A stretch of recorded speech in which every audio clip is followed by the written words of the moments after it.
Good evening. Miya should not be able to vote in Assam. They should vote in Bangladesh. We want to steal some votes of Miyas. Are you shocked? These are some of the statements of Assam Chief Minister Himanta Sarma targeting Miyas or Muslims, as some look at it, and this has stirred a hornet's nest in the state. In fact, Union Home Minister Amit Shah, he's given some really shocking statistics. 7 districts in Assam are now dominated, according to him, by 64 lakh illegal infiltrators. Are the Miyas Indian Muslims, or is this conversation about indigenous people of Assam rising against illegal Bangladeshi Muslim infiltrators? And that is our top focus on India First. एक एक घुसपैठियों को चुन चुन कर असम के बाहर हम निकालें।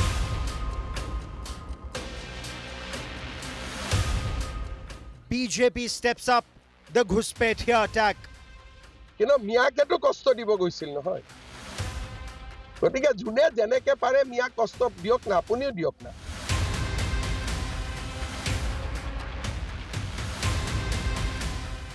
Storm over Himanta Biswa Sarma's Miya ouster mission.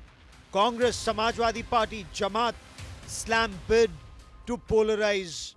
आज आप सत्ता के लिए मुसलमानों को गाली देते हो, किसी भी जाति का ऐसा अपमान मत करो। आपके गद्दे ज्यादा दिन के नहीं है। नहीं, बेतुक की बातें कह रहे हैं। प्रदेश के मुख्यमंत्री होने के नाते उनको इस तरह की भाषा नहीं बोलना चाहिए।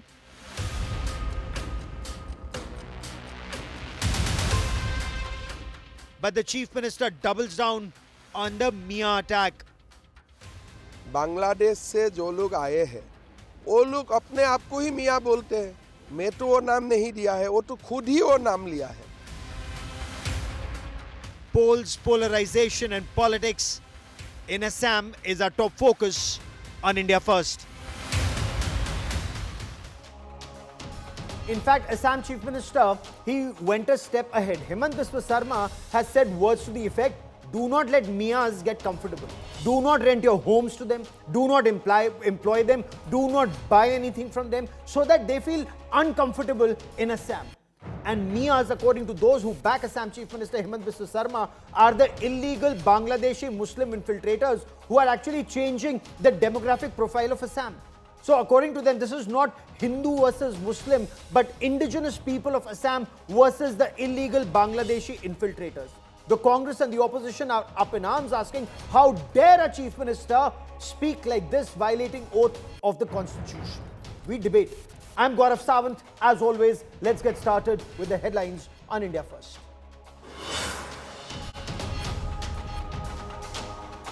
Ajit Pawar's wife, Sunetra Pawar, set to become the Deputy Chief Minister of Maharashtra. NCP MLAs meet tomorrow at 2, where Sunetra Pawar will be chosen as the Legislature Party leader. Sources say Devendra Fadnavis to keep the finance portfolio.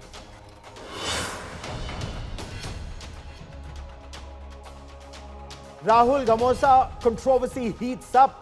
During a rally in Assam, Union Home Minister Amit Shah points to Rahul Gandhi refusing to wear the gamcha or the gamosa during an event at home at Rashtrapati Bhavan, accuses him of insulting the culture of Northeast.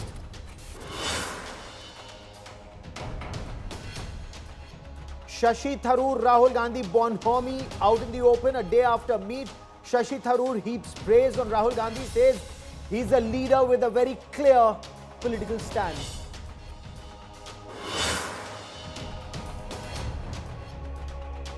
Heat on Malayalam star in temple loot controversy. SIT records statement of actor Jayaram lens on Kantara actor over Sabrimalai gold loot.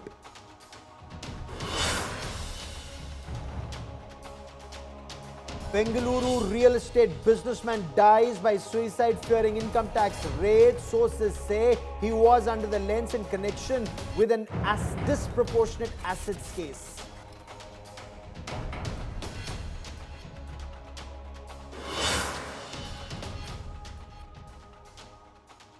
Breaking news coming in, the stage is now set for Sunetra Pawar to take over as the Deputy Chief Minister of Maharashtra after Ajit Pawar sadly passed away in that air crash. Sunetra Pawar has accepted the proposal to be appointed as the Deputy Chief Minister of Maharashtra.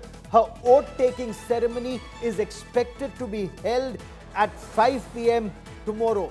Now, the NCP Legislature Party will be meeting at 2 again tomorrow, where she will be chosen as the party leader. She will continue to hold the excise and sports portfolio. Maharashtra Chief Minister Devendra Fadnavis is expected to take charge of the finance portfolio ahead of the upcoming budget session. Sunetra Pawar, incidentally, is a Rajya Sabha member of parliament from Maharashtra.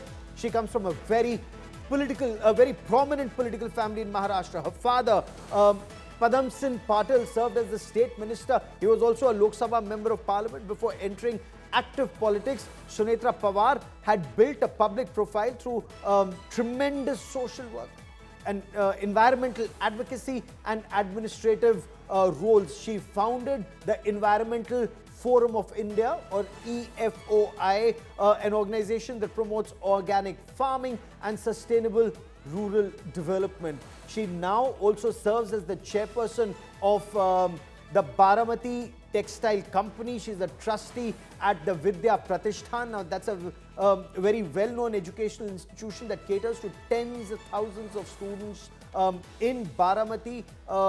She, of course, will now be the Deputy Chief Minister of Maharashtra after her husband Ajit Pawar sadly passed away in that Baramati crash, where the aircraft that was coming into land crashed. Perhaps an investigation has been ordered, but perhaps there are initial reports that seem to indicate that there was a misalignment when it came to finding the runway. Sahil Joshi joins us with the latest from Maharashtra. Sahil, what more details do we have? There was some talk of reunification of the NCP. That was Ajit Pawar's last wish, apparently. But what happens to that project? And now with Sunetra Pawar likely to be elected, sworn in as Deputy Chief Minister, what happens to that, and what's her political future like?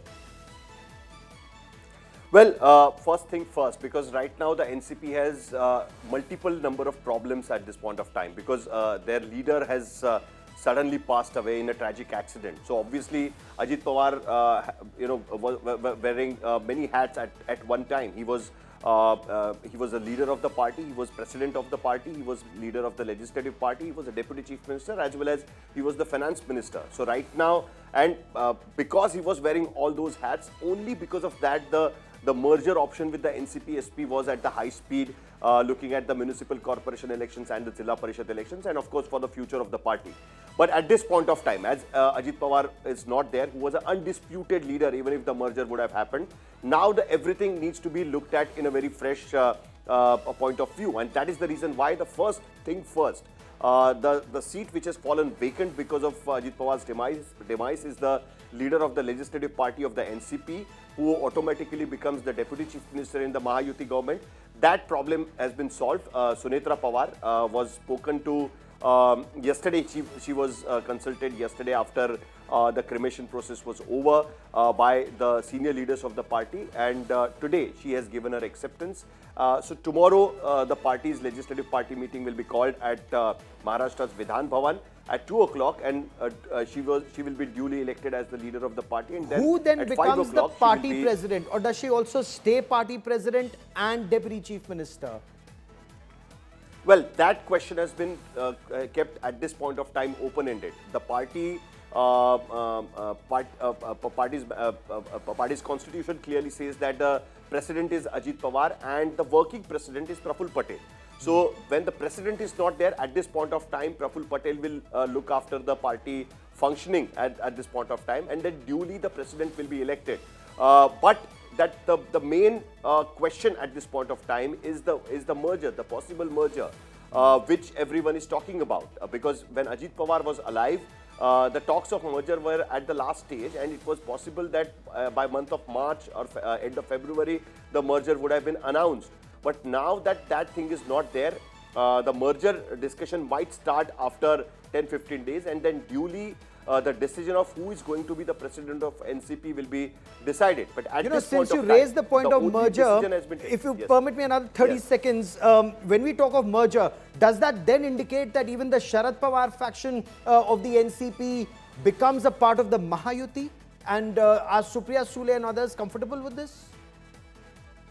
Well, at this point of time, yes, because it is NCP SP leaders only have come forward and put it in public domain that the merger was supposed to be announced on 8th of February 2026 after the Jilla Parishad elections, and the discussion were already held. Supriya Sule was part of the discussion, and it was decided that they will be part of the NCP. And of course, Ajit Pawar's main condition was that he is not going to leave the NDA and he will be part of the Mahayuti government, as well as they will keep supporting the government at the center. So that thing was clear. Sharad Pawar was anyway he will be retired from the Rajya Sabha. His term is getting over in month of April, and looking at his health conditions, he had already declared that he will not be part of Rajya Sabha or Lok Sabha henceforth. So he was nowhere in the picture in the whole scenario at this point of time.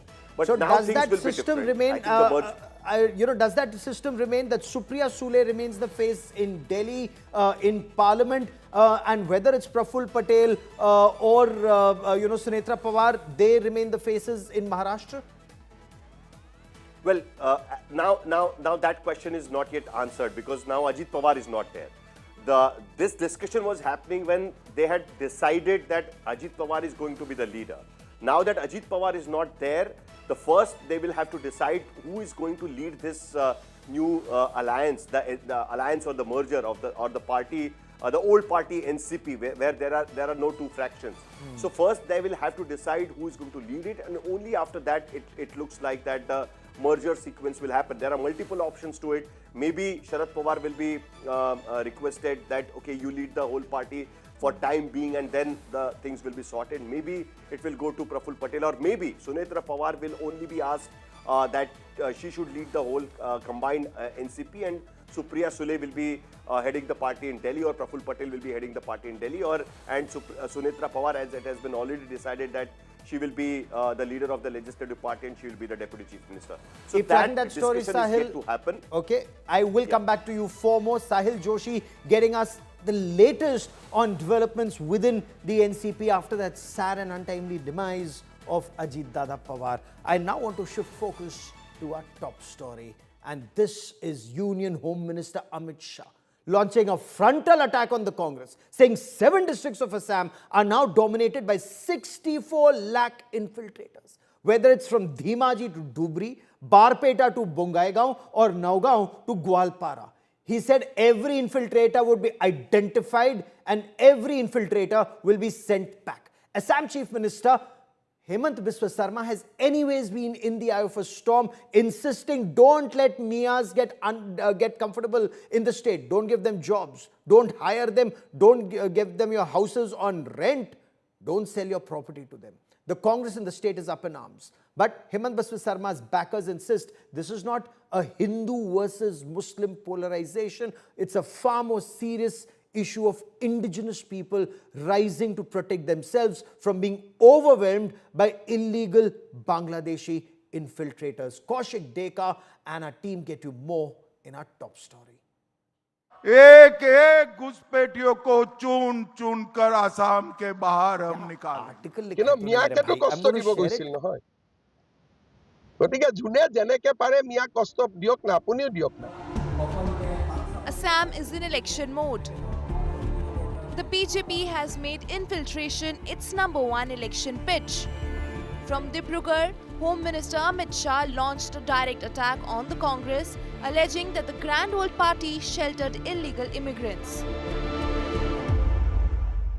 Congress party ने असम को घुसपैठ कर अपनी vote bank की राजनीति से सत्ता प्राप्त करने का घुसपैठियों के माध्यम से एक हथियार बनाया था। हेमंत जी के नेतृत्व में यहां पर तीसरी बार भाजपा सरकार बना दो, एक एक घुसपैठियों को चुन चुन कर असम के बाहर हम निकालें।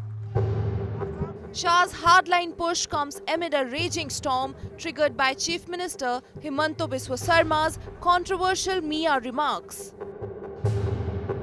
কিন্তু মিয়াকেতো কষ্ট দিব গৈছিল নহয় গতিকে যোনে যেনেকে পাৰে মিয়াক কষ্ট দিয়ক না আপুনিও দিয়ক না ৰিক্সাত উঠিলে 5 টকা ভাড়া হলে 4 টকা দি দিব কষ্ট খালেহে অসমৰ পৰা যাব ৰাতিটো 9টাত গৈছিলে মইতো কওঁ মিয়াক কষ্ট দিব ৰাতি 12টাতো যাওক কবাত যাব খুজিলে এইবিলাক কোনো ইস্যু নহয় হিমন্ত বিশ্ব শৰ্মা আৰু বিজেপিয়ে ডাইৰেক্ট মিয়াৰ এগেইনষ্টত আছে আৰু এইবিলাক আমাক ইস্যু বুলি কৈ কি লাভ হ'ব আমিতো কৈয়ে আছো আমিতো লুকুৱা নাই লুকাইছো নেকি The opposition has seized on the remarks.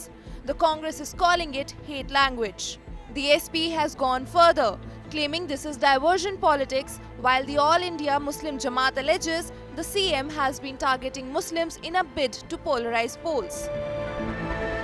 This poisonous division of divide is as coming as venomous words from the mouth of those who are heading the BJP governments in multiple states, and this is just yet another occasion where we are witnessing it again. Hemanta Biswa आखिरी बार मुख्यमंत्री jail जाने के लिए तैयार रही है Himanta is refusing to back down.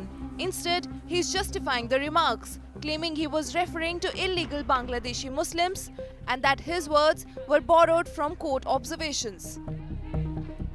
Bangladesh से जो लोग आए हैं वो लोग अपने आप को ही मियाँ बोलते हैं मैं तो वो नाम नहीं दिया है वो तो खुद ही वो नाम लिया है वही लोग खुद बोला है कि हमें मियाँ बोलिए मियाँ कविता लिखा है मियाँ पोएम लिखा है ये नाम थोड़े मैंने दिया हूँ The Congress has hit back hard. Gaurav Gogoi has accused Himanta of being dishonest, claiming he is misusing the name of the Supreme Court. And the political slugfest doesn't stop there. Himanta also launched a personal attack on Congress MP Gaurav Gogoi, calling him and his wife Pakistani agents and daring Gogoi to file a case.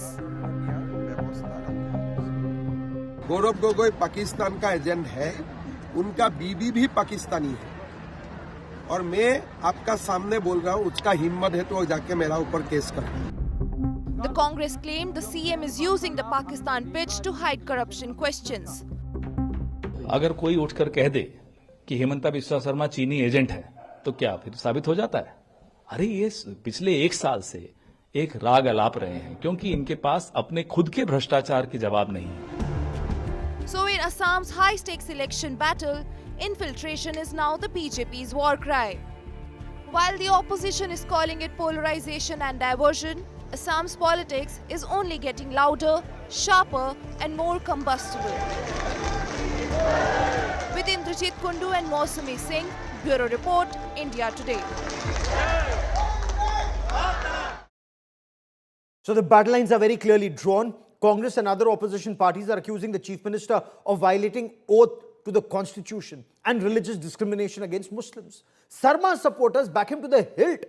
Union Home Minister Amit Shah has strongly said every illegal will be sent out of India. So is this a clarion call to save indigenous people of Assam, or is this politics of polarization? Joining me on India First is Dr. Pooja Tripathi, National Spokesperson of the Congress Party. Radhika Khera is the National Spokesperson of the BJP. Suhas Chakma joins us as a political analyst.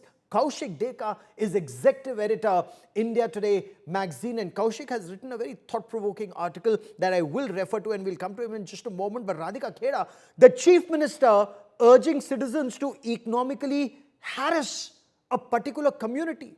Pay them less fare, deny them jobs, don't give them houses on rent, don't give them business opportunities, while also claiming that all this is within the ambit of the law. Madam, where does the BJP draw the line? He's the Chief Minister. Isn't this blatantly unconstitutional, saying do not give jobs to Miyas?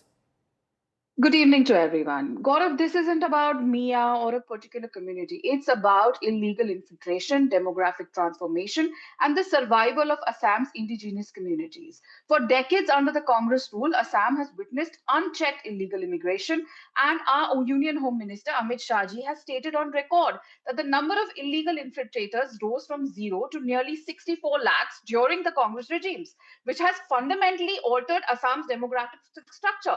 to the extent that in 7 districts, indigenous people have become minorities in their own land. And this is not rhetoric, this is demographic reality. So today, when the Chief Minister of the state, Himanta Biswa Sarma ji, takes a firm stand, firm action, the same Congress ecosystem suddenly discovers words like polarization, targeting minorities. Where was this moral outrage when tribal communities and Assamese-speaking people and indigenous groups were pushed to the margins? Let's talk about facts. Under the Bharatiya Janata Party government in Assam, 1.26 lakh acres of encroached land have been reclaimed. Land that was illegally occupied for years. Is reclaiming illegal encroachment now oppression? Is stalling out the infiltrators and saying the infiltrators Bangladeshi Miyas? And like the Chief Minister himself has said, they themselves call themselves Miya and they want to be called Miya. It is not a term that has been coined by the Bharatiya Janata Party or Himanta Biswa Sarma ji. No, but is this being too clever when you say Miya? How do people know that whether you're targeting illegal Bangladeshi infiltrators or Bengali-speaking Indian Muslims? But I want to bring in Dr. Tripathi. Dr. Tripathi, Union Home Minister Amit Shah accuses the Congress of ensuring 65 lakh infiltrators settled in Assam during their tenure, changing the demographic profile of 7 districts where local Assamese people became minority in their own land, madam.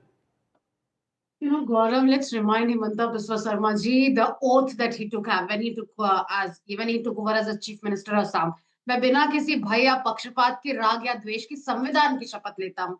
And the communal dog whistling that's emboldened, that's encouraged, and that's empowered by the highest, highest level of government, it's unimaginable. And this is what has been reduced to, very, very conveniently, he's saying कि मियाँ तो मैंने नहीं वो किया. And you look at his older tweets, he's actually saying कि मियाँ तो हमें 2014 में भी वोट नहीं करते, मियाँ तो ये नहीं करते, मियाँ को ये करना. This is the Chief Minister of a state speaking. And before Amit Shah ji, speaks about illegal infiltration, what has he done to weed out the illegal infiltrators? He has been the Home Minister of India. And look at the week that passed by in India. Police illegally summoned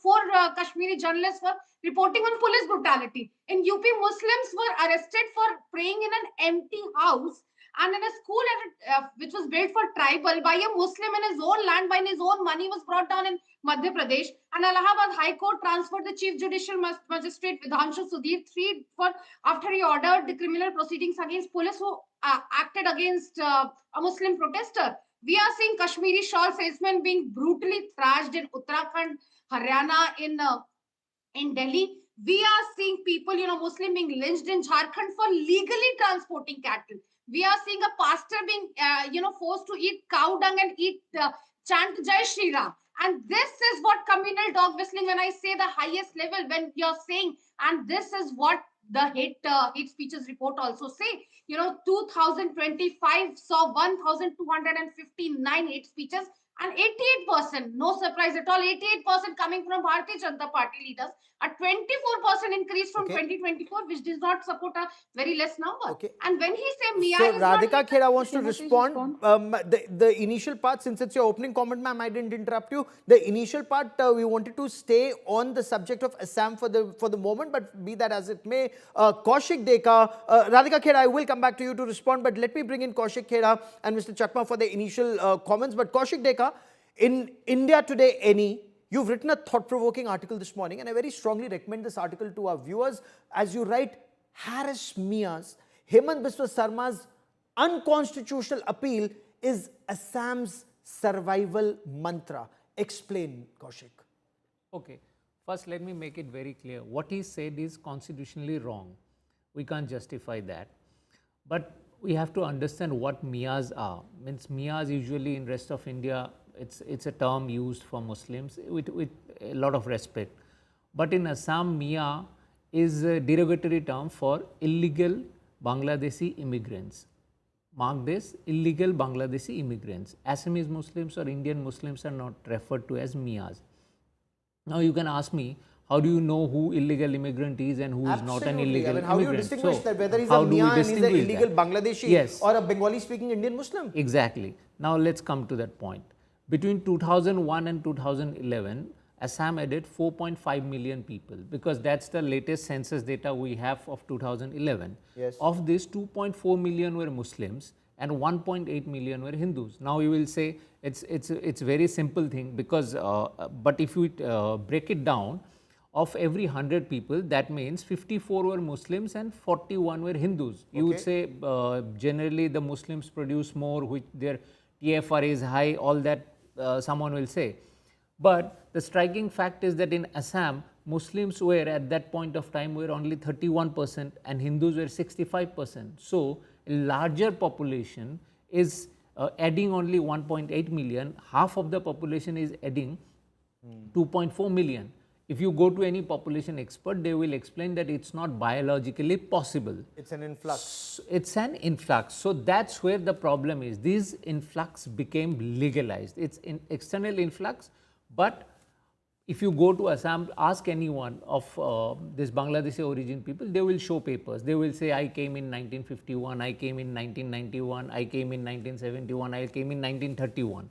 So you cannot actually find out the NRC exercise happened, because they all come in and there is a illegal nexus helped by even the state machinery earlier, now even, because with the exchange of a few hundred bucks, let me finish. With the exchange of a few $100, you can actually get citizenship. So it's very difficult. They have on paper become, all the illegal immigrants have become legal. They are now Indian citizen and you can't take that away from them. So the CM, if you ask about the constitutional part of a statement, it's not constitutional, you can't make such statements. But the problem is that when you talk about constitutionality in Assam, you have to understand that Assam is one state where the cutoff mark to detect an illegal immigrant is 1971. Why so?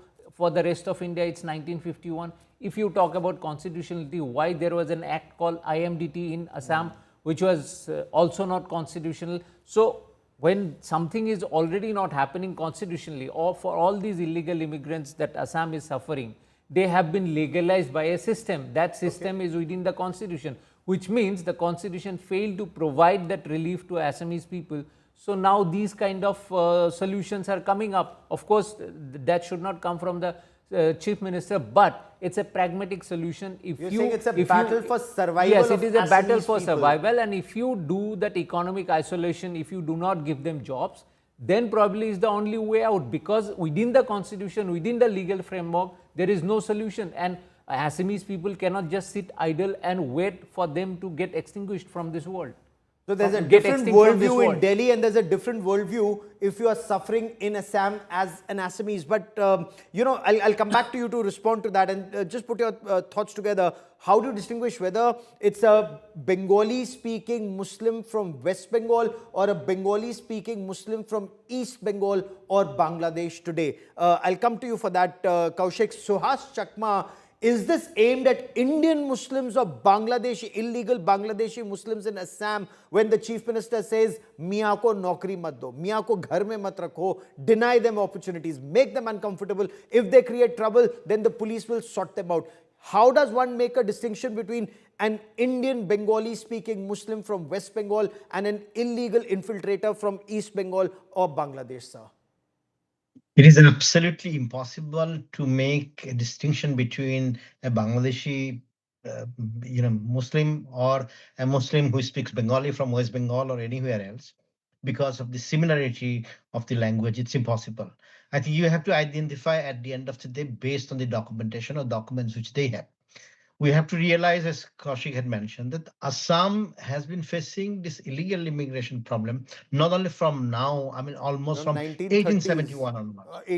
So from 1871 onwards, when the first 1881 when the first census was conducted, from that period, if you look at it, it is having a problem. And that's why Assam is also the only state which had the NRC in 1961. No other state had it. Still, it did not resolve the problem. So in one hand, I think we have to realize that illegal immigration or migration in Assam is a serious problem, and Assamese and all other indigenous tribes are facing extinction. So that's they're facing extinction, you say? No, they will face extinction, and I'll come back to that. And the second part of it is, how do you define it? Because you had NRC, once somebody had been identified as a citizen under the NRC, you cannot say, they are citizens of other countries.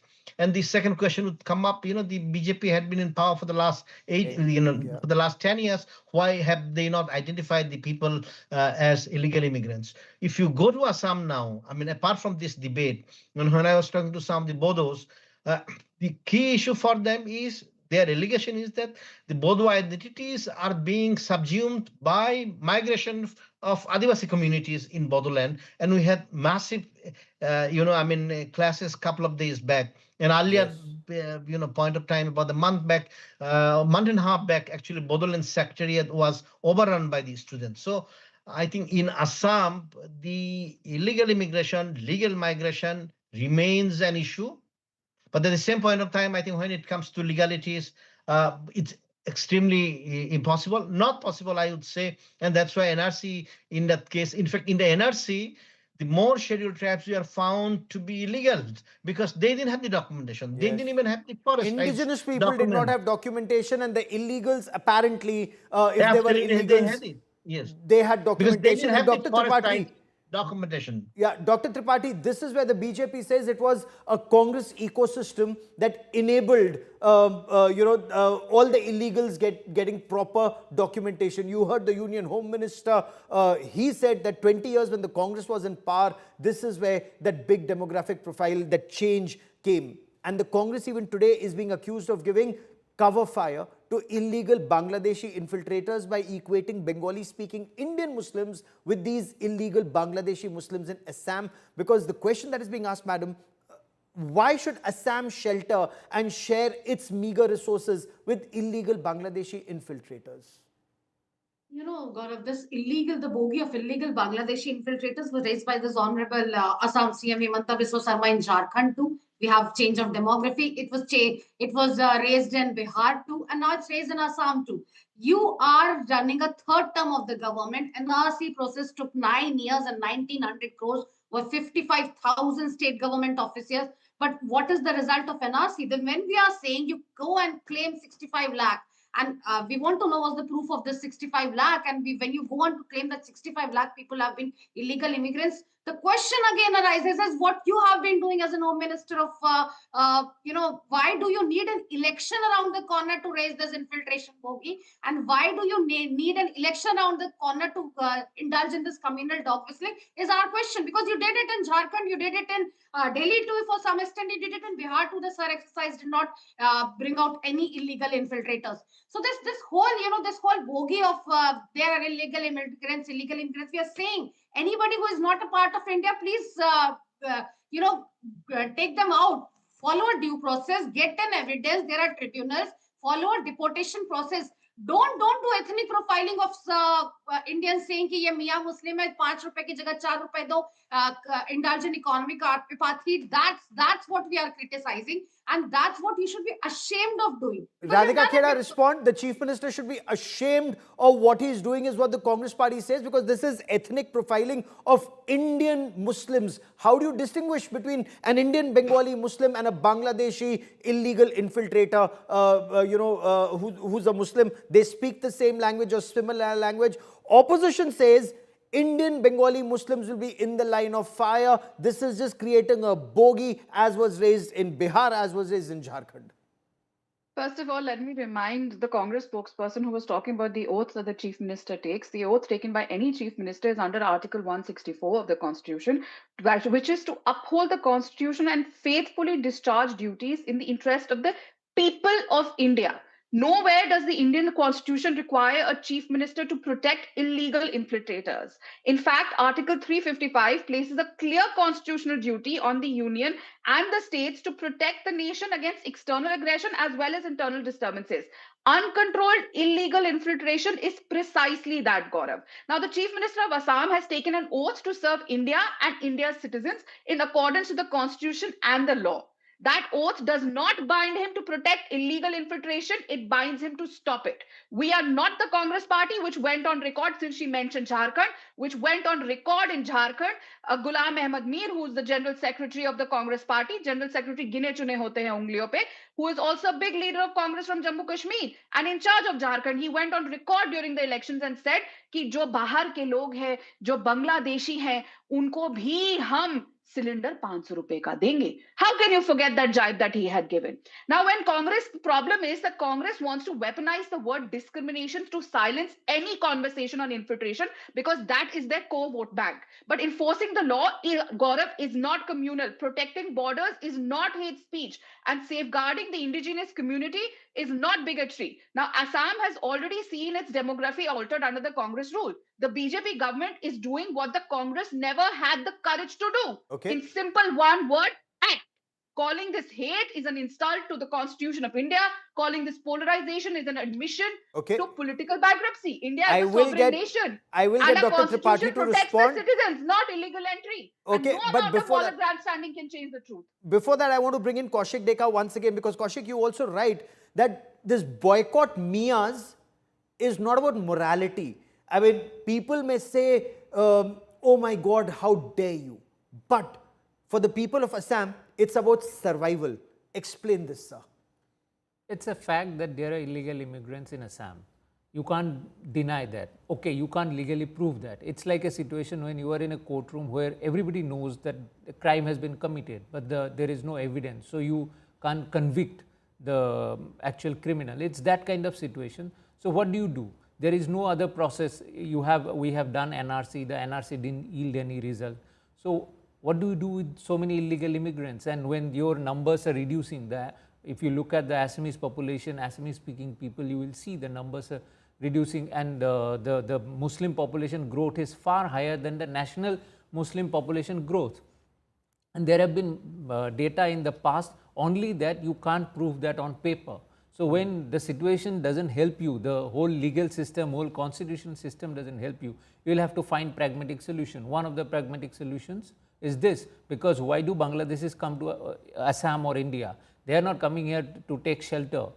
They come here for economic reasons. They come here for land, resources, jobs. So don't give them jobs, don't give them land, don't engage with them economically. It's easier said than done, because if they are now in too many numbers in Assam, it's because the Assamese people were less industrious. They were not complaining till their lands were tilled by the illegal Bangladeshi immigrants. Their salons were run by them. The taxis are driven by illegal immigrants. But when now they have realized that the situation has become really, really serious. So this is the only solution. When you do not give someone job, they will find jobs elsewhere. They will move probably elsewhere. But now they are owners of land, and not only are they owners of land, they're also owners of jobs. They give jobs to a lot of people. Yes. So, but isn't this just then poll rhetoric? Suhas Chakma. Of course, it is poll rhetoric. Yes, Gaurav, you are right, because the BJP has been in power for last 10 years. 10 years. What have they done? 2016 onwards. Yes, go on, sir. Yeah, so they also haven't done anything. For them, they would bring in a different kind of illegal immigrants. If someone is Hindu, they have offered the CA. So it's not about BJP or Congress who is right, who is wrong, because both sides have their own religious politics. No, Congress CA is different.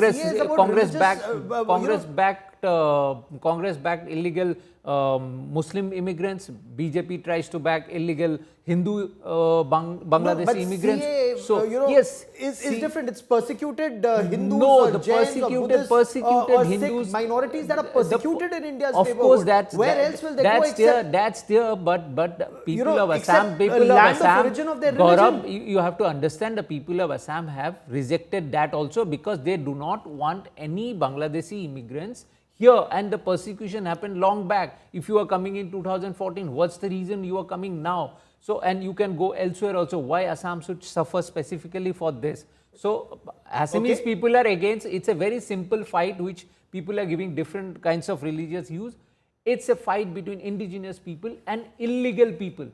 It's a fight between Indian citizens and illegal foreigners. So, Suhas Chakma, simple. Is that the case? Gaurav Gogoi has accused the Chief Minister of blatantly lying by also falsely attributing terms like demographic invasion and warning of territorial loss to a Supreme Court judgment, 2005 Sarbanand Sonowal judgment. However, this was a statement that was made by late General S.K. Sinha, then governor, in 1998. So, is this just poll rhetoric by the current government, or are they serious about doing something to sort out the illegal infiltrators? It's not Hindu-Muslim, it is illegal infiltrators versus indigenous people, as their lives, livelihood and their way of life is being impacted, sir. Well, I think it's a poll rhetoric. I don't think they will go beyond poll rhetoric, because if they had to take action, they would have taken action in the last 10 years. And also, if you have not been able to find out anybody who is an illegal immigrant after the NRC, then how are you going to find it now? Because once you are included in the NRC, then you are citizen of the country, so they are not going to find it. And I think we have to understand the debate of foreigners in Assam.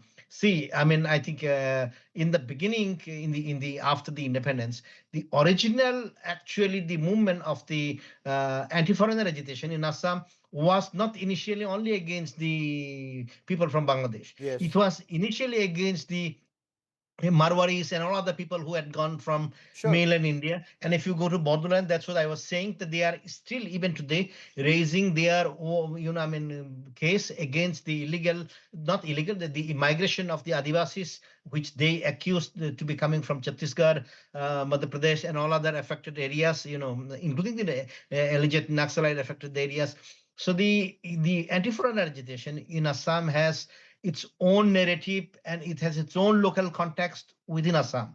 Yes. But I would say, I mean, as Kaushik had mentioned, this is an emotive issue in Assam, and this is something which almost you go to every corner in Assam, people will identify, irrespective of whatever Chief Minister had said, that this is the most burning issue. This there is may the or most may not burning be solution issue. to it. This is the most burning issue. The only issue. Infiltrators versus indigenous people. And it's not a Hindu-Muslim issue, as some are trying to make this out to be. Radhika Kheda, in Assam, the apprehension is that even for the BJP, this is just poll rhetoric. BJP has been in power for 10 years, 2016 onwards. What concrete steps has the BJP taken, if even after NRC, you haven't been able to oust the 64 lakh illegal infiltrators who've changed demographic profile in 7 districts, madam? Gaurav, taking out infiltrators is not a one-day job, especially when the Congress governments in the past have gone on to make sure that they are citizens of India and ensure that their ID cards are made and they start living over here, because, like I said, they're their vote bank. Now, the Congress spokesperson had questioned the 65 lakh figure from me. So let me remind her that Tarun Gogoi, who is the former Chief Minister of Assam, Congress-led Mr. Tarun Gogoi, whose son is now representing Assam Congress, he went on record in Assam Assembly to say that there are over 20 lakh illegal immigrants in Assam. And you have the UPA era Home Ministry affidavit submitted in court which acknowledged large-scale immigration from Bangladesh. Now, if you remember, on 2nd December 2012, there is an India Today story in which it categorically, after admitting this in Assembly, he took a U-turn, Mr. Gogoi, and because the elections were approaching and he got scared कि भैया अब हमारे vote bank का क्या होगा? And your India Today itself did a story that why has Mr. Tarun Gogoi taken a U-turn? And then again on 4th March 2015, he went on to say that in the last few months that there were about 2,500 Bangladeshis that were caught hold by the Tarun Gogoi government. So now the Congress has always played with the people of Assam. When the elections come, they start hugging the infiltrators. And they go on, pehle election ke, they will go on to say that there are so many infiltrators. They have always only gone and changed their stand as per when election comes and as per their last, like I said, because voter hai to aakhri wo hota hai. But as far as our government is concerned, whether it is Delhi, whether it is the other states, whether it's SIR, she was talking about Bihar, but she does not know how many crore people in Bihar have been given a notice to prove their identity citizenship, because they've been marked out that they are not citizens of India and they have to prove that. Which is why an SIR is very important, and the SIR is being opposed by the Congress party. They have opposed the NRC, they have opposed everything that is there to ensure that only people of India get benefits of. So let me bring Dr. Tripathi. Let me bring Dr. Tripathi to respond, because the BJP, madam, very directly accuses the Congress of Muslim appeasement vote bank politics. In fact, if you see Kaushik Dekha's write-up in India Today Gaurav, this Northeast... is Ghuspatia appeasement, not Muslim appeasement. Muslim Indians are Indians. They are talking about bringing Ghuspatias to eat away all our resources. Why Okay. should the Ghuspatias be taking away our resources, which are meant for the people of India? Okay, Dr. Tripathi, give me a moment. Dr. Tripathi, give me a moment, because some facts that Kaushik Dekha in his article puts out. 1931, there were British Indian Army officers, British officers in India who'd mentioned invasion by vast hordes of Bengali immigrants, mostly Muslim, from districts of East Pakistan. Then data from 2001 to 2011, Assam added about 45.5 lakh people, of which 24.5 lakh were Muslims, 18.8 lakh were Hindus. So as Kaushik was just explaining, for every 100 added, 54 are Muslims, 41 are Hindus. And this shows it cannot happen on its own. This is an influx of people from outside done with an aim at vote bank politics. Is that acceptable in your view, Dr. Tripathi?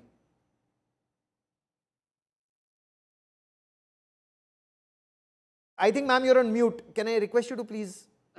Yes, go on. So Dr. that's what we are asking them again and again. When you take an example of Bihar SIR exercise, how many members, give me the number. Give me the number of people who were turned Ghuspatia and their names were deleted. That's what we are asking. Why this poll rhetoric again and again and again? You know, if there, you go on to court, Miya has a Supreme Court judgment. Supreme Court didn't say this. This was, aptly pointed out. Governor S.K. Sinha report, who said vast hordes of people have migrated, and without giving any empirical evidence, without giving any data about it. And he said multiple demands were raised to merge with Bangladesh. There have been none demands to merge with Bangladesh. And that's what we are saying. The Supreme Court points out that, there should be tribunal. Supreme Court, it's not communal dog whistling ki tum 5 rupees ki jagah 4 rupees do, tum unko kaam mat do. And that's not what Chief Minister is supposed to do. When you say Ghuspatia, you have been in power for 10 years. Give me the numbers of how many people have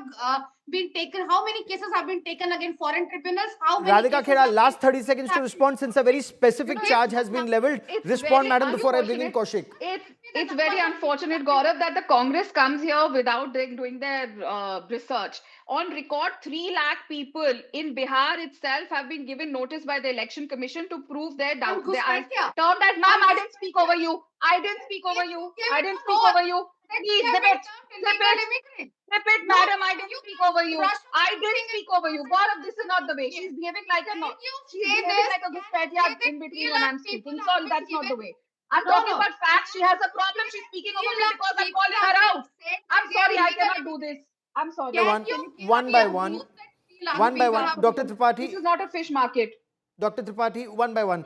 Give me a proof. Don't just make passing This is not a fish market, madam. Have the courage to listen to the numbers. You have not done your research. 3 lakh people in Bihar alone have been called out after the SIR. This is unfair, Gaurav. I have not spoken over anyone. I could have spoken over when she was spewing lies, but I did not. Okay. 3 lakh people have been identified by the Election Commission during the SIR process, who have been labeled as doubtful citizens and have been asked to prove their citizenship, which is why SIR is very important. And when you talk about how many people has the Bharatiya Janata Party government taken out, well, this is the entire reason why SIR is happening. Why are you coming in the way and saying you have tried your level best by saying SIR aapka ye kar dega, wo kar dega? Bihar, give an answer. You have been wiped out in Bihar.